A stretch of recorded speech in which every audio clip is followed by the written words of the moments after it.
Hello बच्चों, चलिए प्रश्न को पढ़ते हैं। निम्न में से गलत मिलान किए गए जोड़ी को पहचानिए। मतलब जो हमारे मिलान दिया हुआ है, जोड़ी दी हुई है, उसमें से हमको गलत पहचानना है। तो चलिए देखते हैं प्रश्न की मुख्य अवधारणा क्या हो जाएगी। मुख्य अवधारणा क्या होगी कि कोशिका विभाजन, कोशिका विभाजन। अब कोशिका विभाजन क्या होता है कि नई कोशिका का निर्माण क्या होता है, क्या कहलाता है? कोशिका विभाजन कहलाता है। मतलब एक कोशिका से नई कोशिका का निर्माण। अब जैसा कि हम जानते हैं कि कोशिका विभाजन में कितने प्रकार का होता है? कोशिका विभाजन दो प्रकार का। कौन कौन सा? एक समसूत्री विभाजन होता है, समसूत्री विभाजन, और एक होता है अर्धसूत्री विभाजन, अर्धसूत्री विभाजन। अब जैसे कि जो समसूत्री विभाजन होता है, उस वह क्या होता है, इसको हम क्या बोलते हैं? इसमें कोशिका के समान गुणसूत्र होते हैं, मतलब समान, पैतृक के समान विभाजन।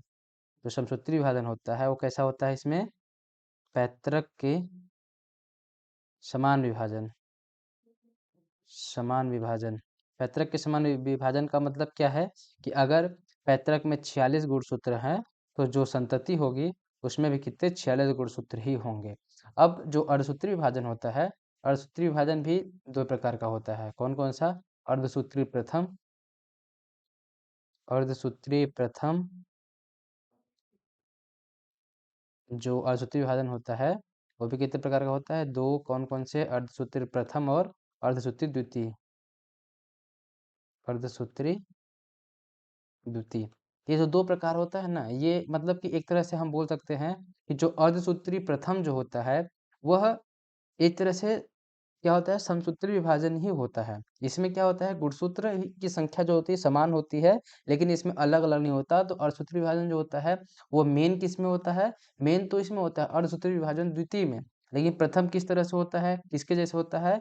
यह समसूत्री विभाजन की तरह, समसूत्री या सम विभाजन कहलाता है इसको, सम विभाजन। मतलब कि यह इसमें क्या होता है? गुणसूत्र की संख्या आधी नहीं होती, गुणसूत्र की संख्या बराबर होती है। मतलब समसूत्री के समान, के समान या सम विभाजन होता है। और इस अर्धसूत्री विभाजन को और क्या बोलते हैं? इसको एक न्यूनकारी विभाजन भी बोल सकते हैं, न्यूनकारी विभाजन कहते हैं। और हम अपने विकल्प को देखेंगे और सही विकल्प चुनेंगे। तो पहला विकल्प क्या है? फ्लेग्मोप्लास्ट। फ्लेग्मोप्लास्ट क्या होता है कि जब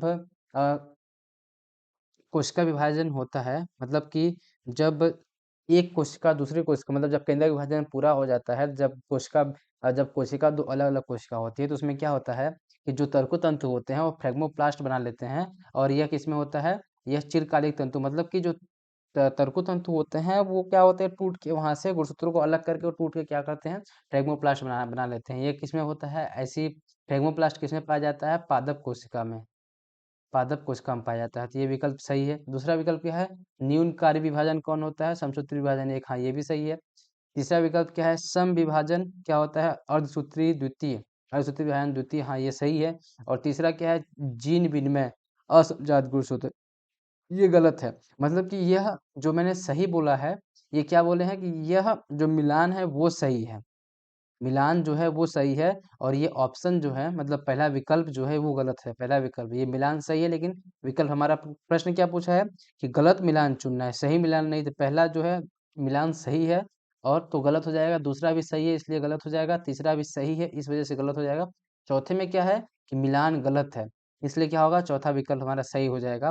तो मिलान क्यों गलत है? जो जीन वीन में होता है वो असमजात गुणसूत्र में नहीं होता है, समजात गुणसूत्र में होता है। समजात गुणसूत्रों में क्या होता है कि जीन विन में होता है। तो ये हमारा सही विकल्प क्या होगा? विकल्प नंबर 4।